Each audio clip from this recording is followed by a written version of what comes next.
ভারতের এই 10টি রাজ্যের জনসংখ্যা সবথেকে বেশি।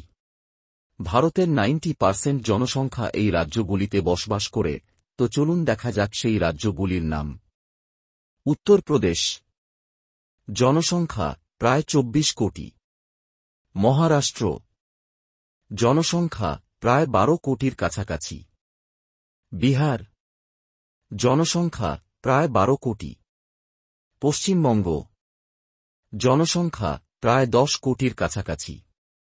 মধ্যপ্রদেশ, জনসংখ্যা প্রায় 8.5 কোটি। তামিলনাড়ু, জনসংখ্যা প্রায় 8 কোটির কাছাকাছি।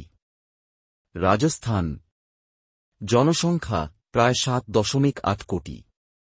কর্ণাটক, জনসংখ্যা প্রায় 7 কোটির কাছাকাছি।